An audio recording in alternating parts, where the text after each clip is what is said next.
Welcome to Look Behind the Look, the celebrated podcast that explores your favorite looks in film, television, and fashion history. Through conversations with the fashion world's elite and award-winning hair, makeup, and costume designers on sets around the world, you will see and hear exciting tales from behind the scenes, career origin stories, and tons of advice and tips. I'm your host, Tiffany Bartok. I want to congratulate you all on this film coming out. It's coming out this weekend, Kiss of the Spider Woman, and I am going to talk to you about all the details. You are the team behind it looking so fabulous. We don't have the costume designer here, but this is the hair department, makeup department, and the personal makeup artist to Jennifer Lopez, of course.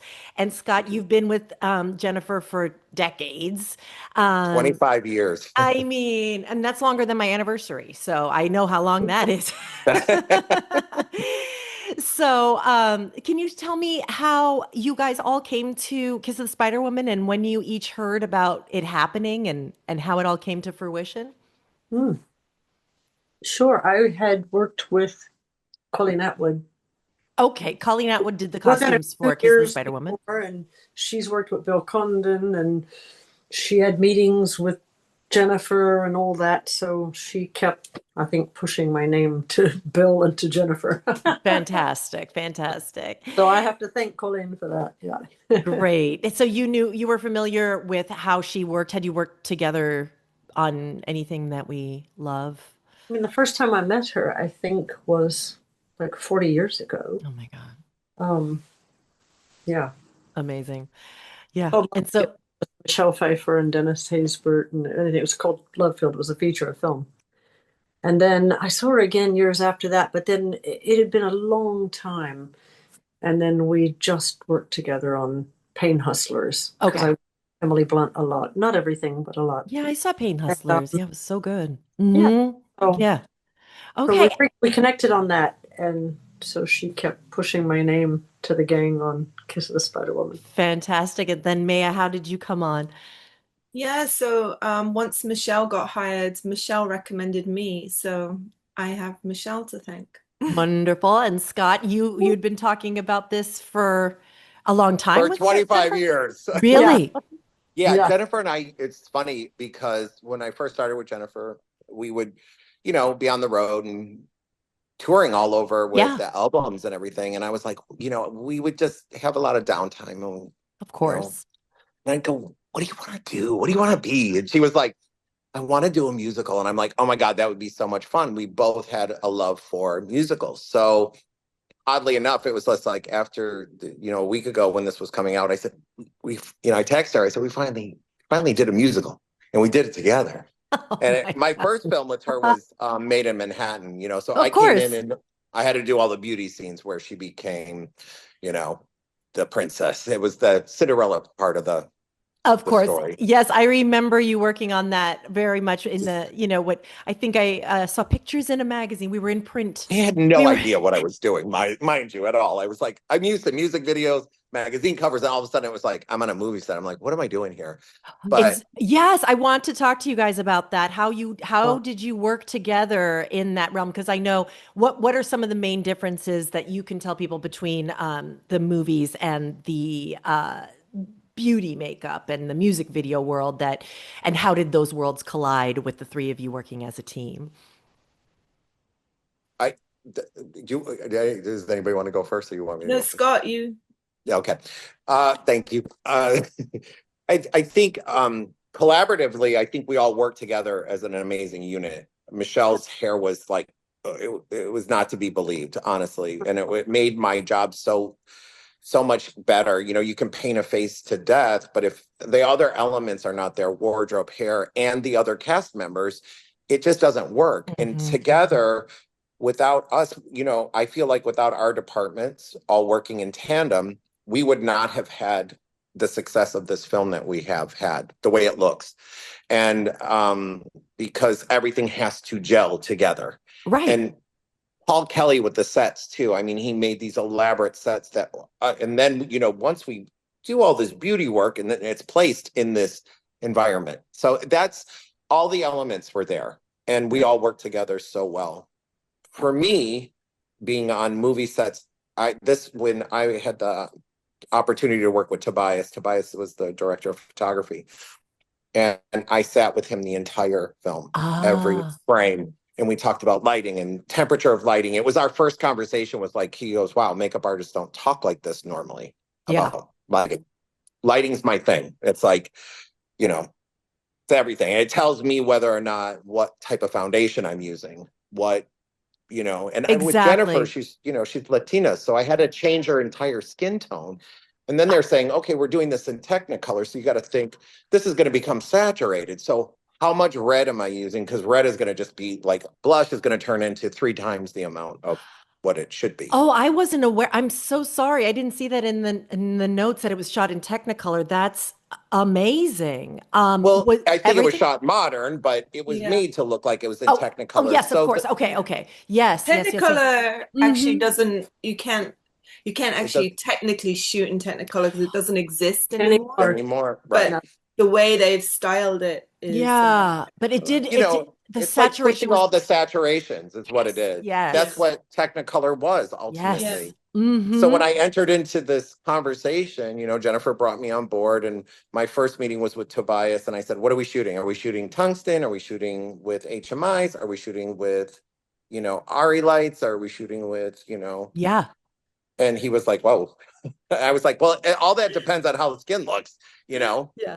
Because they kept saying, we want it to feel like it's Technicolor. And I was like, hey, wow, this could get scary fast. Because if you got, say if I didn't do her body and her face was very gold, it's going to get golder and the body's going to get more yellow and the face is going to be pink. It's just everything has to work. And I'm assuming, you know, nothing has the budget that it deserves these days. So I'm assuming you did not all have a lot of testing time and like the luxury of we test one day, didn't we, Michelle? We did one day of testing. I believe it. It doesn't look like that, of course, to me, but like just knowing what I know about the industry right now, it's like, okay, so let's figure it all out on the fly.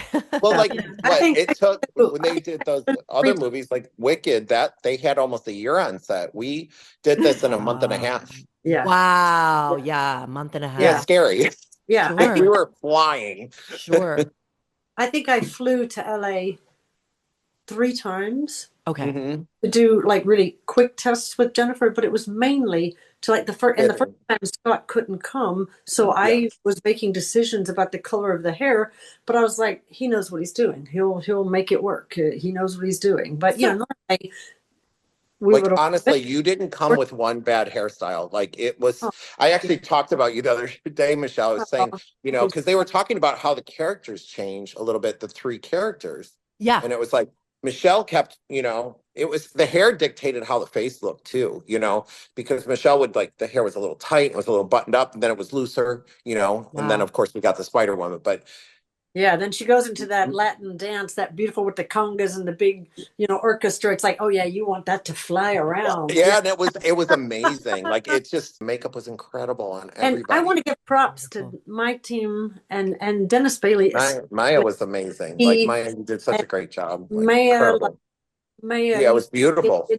You know, you have to be able to delegate to do a job like that. Yes, tell me about that process of delegating. Know how to delegate, because they wanted me normally. If I have a character like that, I would be like Scott. I literally would be doing that person, and someone else would be a head of department. Exactly. But we all laughed because there's like, "Where's Michelle?" And they said I was just like a blur because I was doing Jennifer, but I was also designing the film. So, you know, I was also a head of department. So it was hysterically funny. The rest of my team and like Maya and everything, we never even got to have lunch together at work until we got to Uruguay. Because once all the dancers were wrapped and all the people, you know, and it was there was a lot of people, but it was a lot of prisoners, a lot of dirt, a lot of grime. Well, I think, Michelle, you and I we would be getting Jennifer ready while everybody was having lunch. We would always be like over one. Like, yeah, it was crazy. Wow. But Maya, you did a beautiful job delegating to your team and everything. Oh, her work was incredible in this film. Such an important thing to do a big period piece. You have to know what you can and can't do, or what you can and what you don't have time for. You have to be able to. And what she did with Tona was incredible. I mean, it's really beautiful. It was Can you, I'm so sorry, can Excellent. you pronounce his name for me? Because Tonatiuh. Tonatiuh?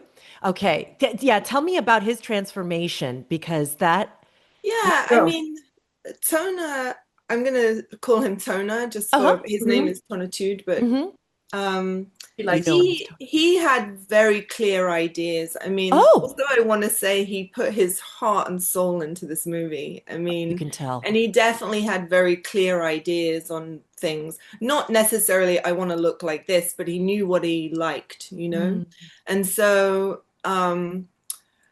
you know, the prison look as opposed to the musical. yeah. In the musical, I wanted him to look kind of stylized, handsome, and kind of suntanned, like healthy, because suntanned meant that you were kind of wealthy, you Of know, course, especially in the yes. 40s. And then, so there had to be, and he's, you know, naturally olive skin. So in the prison scene, I took down his skin to kind of make him really washed out, like he wasn't Gray. getting much. And also, we shot in the winter in Uruguay, so it is always gray, you know. So even if they went out, they weren't, you never see them in the sunshine, you know. So Mm-hmm. yeah, so I really wanted him to kind of just look kind of worn out and faded so Yeah. that he looked very handsome when he's in the But you can musical as see Kendall, you know. you somehow made it look like he was still making an effort. You know what I mean? Like I'm Yeah. I I'm not think gonna that's also with the hair, to be honest. Yeah. mm, I think the hair is kind of where he's really making the effort. like Yeah. I'm not gonna let them make me, Yeah, you know. they're Yeah. not gonna kill Yeah. my spirit, even if Right. Yeah, I'm the in hair and prison. the costume, like he has those beautiful kimonos and he was always doing different Yeah. things with his hair. So Yeah. I think Oh, that that's the effort. It's Yeah. not so much in his Okay. face, you know, Okay. in prison. yeah, Right. and Okay. that Dennis really went with that. Like I would give him advice and little tips and ideas, but he really went with it and made it more believable. Like when he pulled his hair back, it looked like he pulled it back. It Dennis on looked your hair team? Dennis Bailey, yes, that's who I Dennis was Bailey. Yes. for, who I couldn't have done this job without him. He's Mm. extraordinary. But yeah, he really understood. I was like, no, it needs to look like he's done it himself. Yes. But the styles can change, but you can't have all these perfect things. And you know, if you put a ponytail, you Yeah. make the perfect thing where you wrap the hair around it and hide the band. Like, no, it has to look like Yeah. he did it himself and be believable, you know. And Uh-huh. I thought that was beautiful because he somehow came up with all these subtle changes that really defined the character, Yeah. but without being too much. Yes. Like, that's Yes. harder than just coming out with, it's easy to do big fancy hairstyles and make them perfect, but to make those little subtle things and to show some style, I thought he We talk about that I was just talking with Smashing Machine with me and Neil yesterday about like oh, I this love Mia. yeah, she's great, right? And we were talking about how hard effortless is, you know, it's really hard, you know? And it's a And weird thing, continuity, because when you're doing messy or simple, it's not like a photo continuity. shoot where it's done. The continuity is odd because you always want to go, okay, it's more humid today, so it's not going to have the same outcome as it did when I Uh-huh. just messed it up. So but it's those weird little subtle things to make and also you get comfortable with something being messy. So it seems like Yeah. to me, I stop paying as much attention. So then I have to remind myself, like, no, I know it's messy and it's different, but that little piece right there, if we lose that, all of a sudden it's going to disappear and people are going to be like, wait, what just changed? You I know, know. it's Yeah. a Yeah. weird Yeah. thing. It's a Yeah. very strange thing with messy hair. The Yeah. detail and on a project of this size, I mean, how do you be five people at once? Like, I mean, I know you say you delegated, but it must kill you sometimes to not be at that monitor No, 24/7, you but know? you do as a head of department, you have to You learn, have to. especially if you're lucky enough to get your team, your golden team Right, that you right, love so much. right, You have to know, like, I have to delegate and I have to let that go. right, I have right. to let them do your job. If you stand over them and dictate them, if somebody does that to me, I lose all creativity. If somebody Yes. stands over me and tells me everything it'll do and how to hold a brush or how to do, I'm just like, my creativity just goes right out the window. Sure. Because You it's like a trigger. So Mm-hmm. I yeah. want to do that to someone else. I'm happy Mm-hmm. to guide a little and to give them the ideas of what I'm thinking and where I want it to go. But you Mm-hmm. also have to learn to give them some freedom. Yeah. Yeah. you kind of hire people on their strengths also, so that you know that you have a strong Right. team, you know, so it doesn't, because you're a department head, you're not necessarily doing everything. You're hiring people that you know can do this and that, like Michelle said. So delegation in something this size is what it's all about, you know. I had Chris Malone, he was my key, and he actually teaches a lot of period classes and stuff, and he's a collector of period makeup, and so he's a real fan of that era. He was the first person that came to mind. And then Kate Middleton, who was my key in Uruguay, she's an effects person, and she likes to build her own effects. So we had her actually making prosthetics while we were in New York, because you can't get a lot of the materials in Uruguay. So she actually molded her own, and then we bought them all to Uruguay. Oh my gosh, that must have been a little bit stressful. Well, it's stressful because you only have a certain amount of people in your team. And for us going to Uruguay, we were having to plan and pack for Uruguay at the same time as shooting this crazy musical.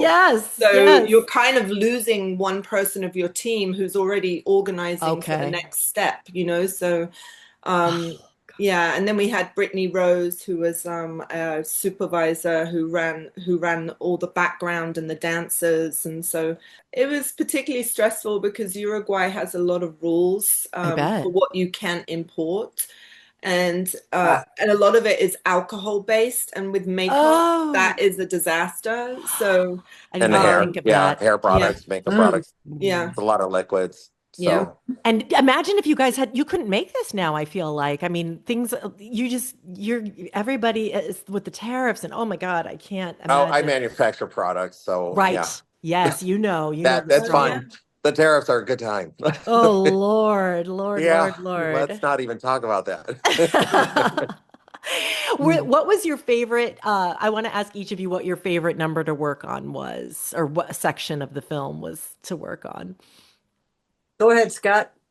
I feel like the dance sequence inside the nightclub was my favorite thing, when the hair was down and that was beautiful. She turns and looks at the camera. It's just, Jennifer's been my muse for 25 years. So to see her looking like a 40s movie star, and really I'm such a, my mom was such a huge musical person. Like, I grew up we were forced to watch musicals.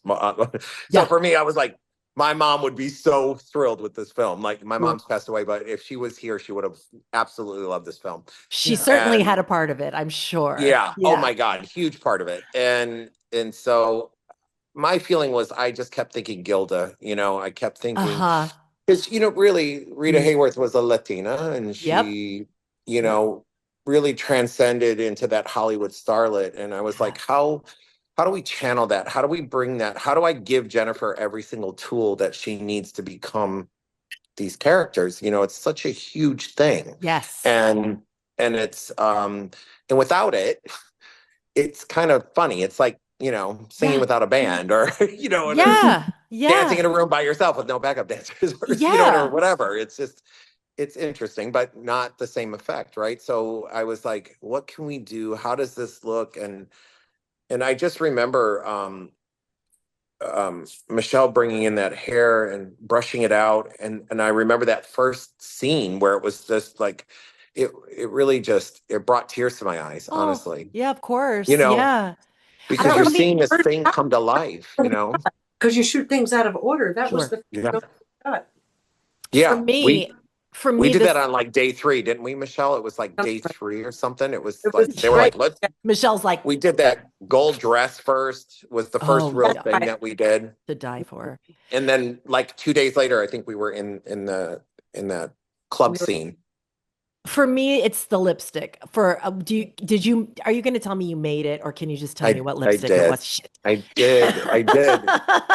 It's called Daddy. It's called Daddy Issues, believe it or not. I love the name of it. It's like Daddy Issues. Everything. And what secret can you give me to letting that lip look so defined. Is it your artistry alone? Is there anything I can do It's to make Jennifer and I together. Yeah. Jennifer's like, the shape's here. She was very particular on the way that the shape was. Oh, okay. Yeah. The And shape. because she still wanted to be her a little bit, Yep. That's and interesting. Yeah. and a melding of the two things. You know what I mean? Because we could have done Yes. like the 40s, like where they drew in that whole like, mouth. That's interesting because, for all of you, I just yesterday was talking about this again with Mia, is like, how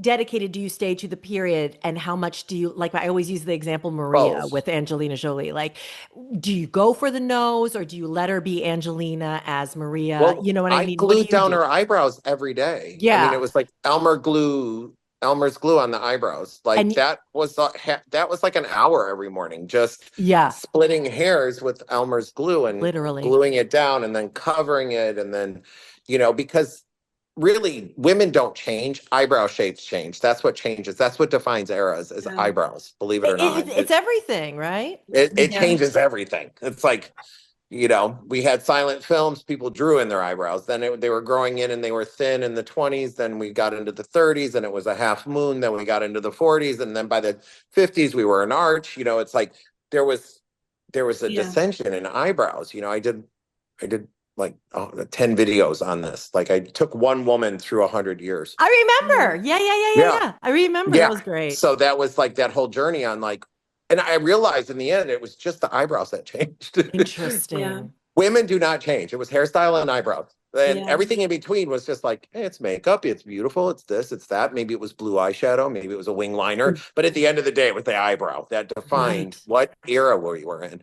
Right. So That's an interesting thing because, the dancers in the movie, in the musical, they were all hired for their skill as a dancer, not necessarily for how they look. Right. And so, they come with all different kinds of eyebrows, and you've got to, and as Scott says, the eyebrow sells the era. So, Wow. Sometimes you'll see eyebrows and you're like, oh God, like, please let them have a brow, or please let them not have done loads of, tattooing on their brows, because that kills it too. Microblading. Yeah. Paulina Paz, the only other real female character, she actually had really big, bushy, very beautiful brows. But when I first saw her, I was like, oh God, they're not the period. But she was very, amazing, because when she came in, she was like, oh, just pluck away. And so I spent probably like 45 minutes plucking those brows, and she was open to it. And not everybody would be, but it would never have sold the era had she not have been open to it. So. Right. And what a beautiful, she was beautiful woman. Beautiful. Yeah.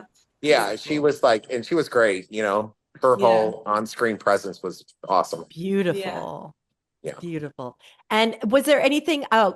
I have a quick question. Yeah. So Scott, are you going to put together a little Kiss the Spider-Woman package of all your products that were used? I would love to. Yeah, we haven't talked about, the painstaking that we went through with the Spider-Woman. What do you mean? Yes, let's talk about that. You used so many of your own products, so I thought I did. Yes. Yeah, it was sell it. Yeah. What I want to know about Spider-Woman is how much did Cheetah, had you guys seen the show? I saw the show. No. So, okay. I did not. And I'm purposefully, I remember seeing the movie in the 80s. Yeah, with William Hurt. With William Hurt, yeah. And Raul Julia. But I didn't remember it because I had seen it, and as a kid, I didn't really probably understand it that well. In the 80s, I was in high school. Sure. And I was like, this is dumb, Yeah. It's like not cool enough for me. Very artsy. Yeah, it was way too artsy. And anyway. So you made Spider-Woman from scratch then? We did. Yeah. Wow. And a lot of that was Colleen. I think Colleen really brought into focus the clothing. Of course. And we kind of built off of that, I think. Wouldn't you agree with that, Michelle? Yeah. Costumes. And also, too, what you mentioned before about the sets. Like, I always do that as well. I mentioned in that other interview we did. That was incredible. I always have a look at, even if the sets aren't built yet, I love to look at the color palette and things like that. Like, a lot of times, hair and makeup are not hired as early as, like, set designers and costume designers. Right. So by the time we come in, I immediately asked, I was like, I want to see the costume palettes and different colors for the characters. I want to see the different colors, different sets, like that beautiful, that opening, that powder blue, that with the gold, with a soft beigey gold and the powder blue. Like that was so important for me when I was deciding on wig colors too. Like all that stuff. They all have to work together. It's like incredibly important, you know. Yeah. But I think when we got to Spider-Woman, there was a lot of back and forth with the hair. Does the hair go into the Eddie Munster bang? Yeah, I can see. I can see the question. Yeah, you know, and Michelle really brought wigs. Yeah, but you brought to the table this framing, right? And all I kept thinking was, okay, she was so powdered down and she was so pale and she was so, you know, and all the other characters, she's a bug. I wanted her to feel wet and she's a bug. Well, she's a spider, right? I love it. Her mouth was like venom. Keeping it real. Keeping it real. How do you get this to become still very sensual and sexual and beautiful, but still a bug? You know what I mean? It's a bug. Yes. You know? Yeah. And she's a lethal bug. She's hair broke it up because before bug. Yeah, it was really, and then you see, you know, her coming in, you know, the whole scene where Tona's on the bed and he's sick and she comes in the first time and she's singing to him like, I'm gonna, you know, you're gonna kiss me, you're going, like, and he's like, no, go away. I know, I get chills. And she's just amazing, you know. She used every part of her body to portray that. And so all we're doing is like, okay, the skin had to be wet, like the pieces that we're showing and the in here and the skin on the face and the lips and the eyes, everything had to mirror what I would imagine if you were face to face with a gigantic Black Widow. This is what it would look like. Exactly. Yes. It's my experience anyway. Maya, what was your favorite? Dark and venomous. I'm like, okay, how do we make all of these things happen in a human and still be like 40s actressy movie star? You know what I mean? So it's like, it's so putting all these things and mashing them into a ball. It's very difficult. It's a beautiful challenge for sure. Yeah. And Maya, it takes a lot of thought. What was your favorite look, Maya? Out of all the characters. Well, I mean, it's fun to have like 3 different looks, you know, for Tonatiuh. I mean, the same as Jennifer Lopez had 3 different looks. That's so unusual to have that for a film, you know? Yeah. So, and to also have it for a guy is like really unusual. So I thought it was really fun when Tonatiuh, you know, turns into a more feminine figure. And he was never meant to be drag. It was supposed to always be something in between, and to kind of find that where it's like he's feminized but not, that was fun to do. And the balance was really amazing. It was there. It was there. She mastered that for sure. Yeah, and I wanted to kind of stick within the 40s realm, you know, and use the 40s colors, so he's still kind of in the movie. As I was mentioning to you before we started recording, I think probably one of the other fun ones, and it's not in the film, is the gay bar. Gay bar in which we shot in Uruguay, which I hear will be on the Blu-ray DVD. But there was a bunch of drag queens, and there's a song. I mean, that was very fun to do. Did you remember the song, Michelle? Do you remember? I was trying to ask Maya which song it was. Oh boy, I can't remember. I can't remember. Because there were no original songs. About the ball, like a shackle and a ball and shackle, and it was something about the ball. Oh my god! Okay. Yeah. Over the Wall. Is it Over the Wall? Yeah, I haven't watched that for a while. It's been a long time. Yeah. There was you know, I mean, that's what I was saying is like that's the interesting thing seeing the film, because there was a lot of stuff from Uruguay that isn't in the movie, you know, and they really we also lost that Diego's single, you know, where he was singing The Day After That and The Day After That. The Day After That. Oh, yeah.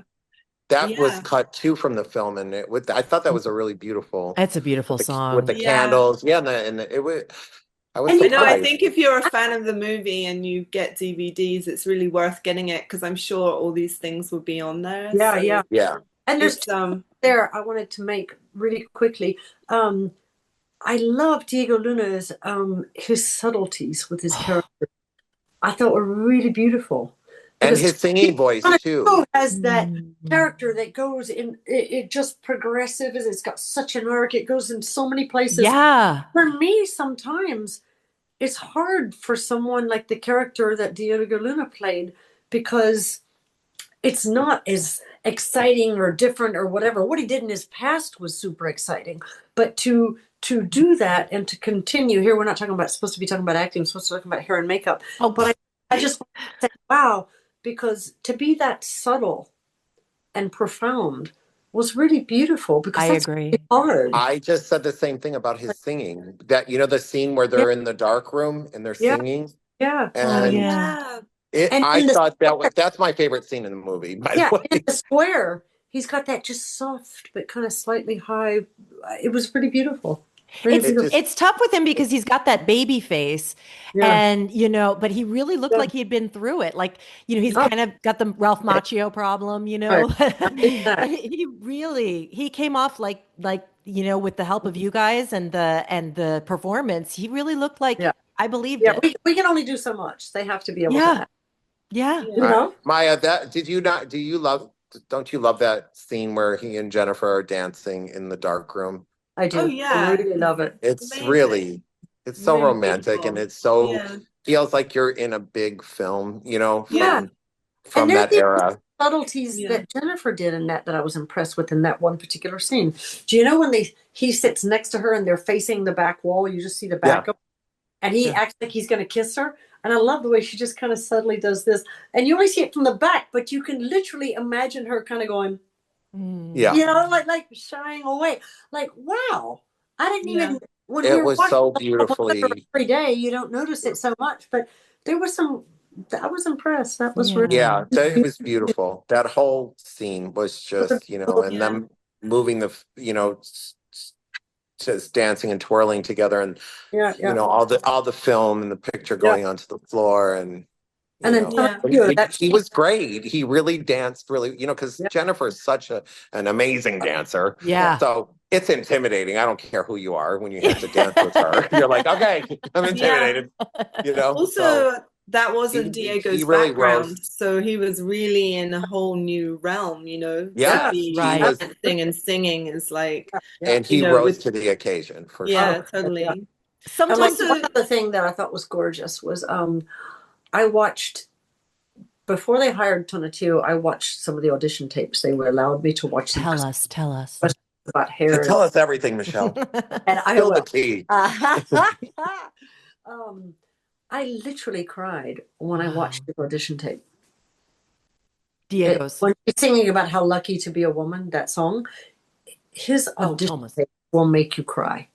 Like We got to get that. We got to get that. Tell the agent we have to get that on YouTube right now. It's actually on Instagram. Is it? It just got posted. Yeah. Okay, Maya. Like, yeah, I think Nice. he posted a piece Maya's got the tea. She's like, this is where it's at.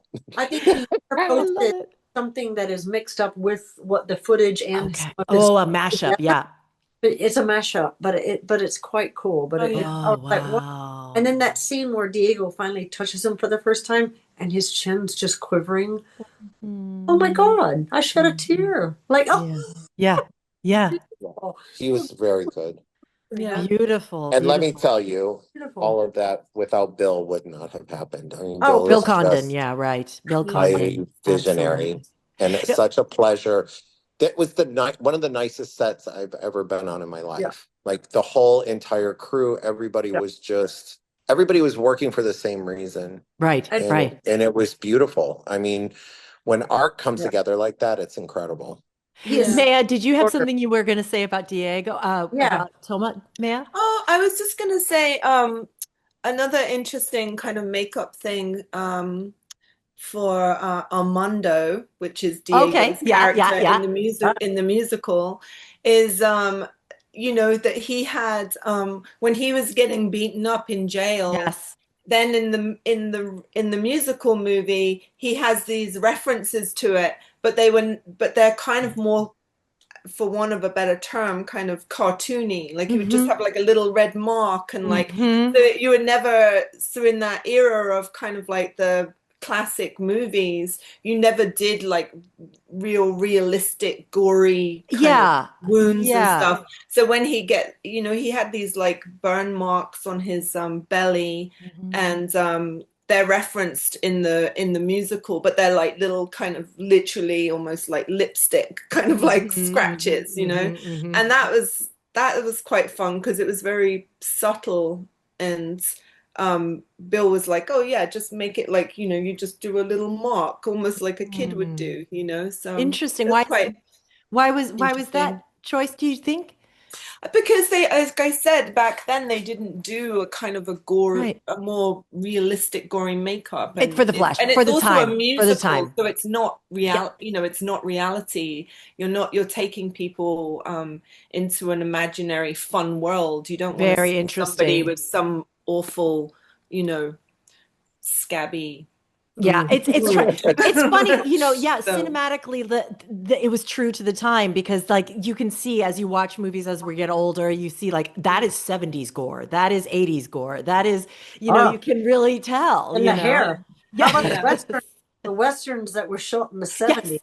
Oh my, those Gibson girls were hysterical. It's true. It's true. It's true. Yeah. Oh goodness. Well, I know we've been talking for 45 minutes, which I feel so blessed to have gotten 45 minutes of your time, because you are three of the busiest people there are. And this is so exciting about the film being out now and available. And I personally am excited about the DVD now. So don't wait. Purchase. Yes. I want to see those extras, and I just enjoyed the movie so much. But an incredible group of, you know, director, costume designer, production designer, like the whole hair makeup, like there was such an incredible group of people. DP, everyone.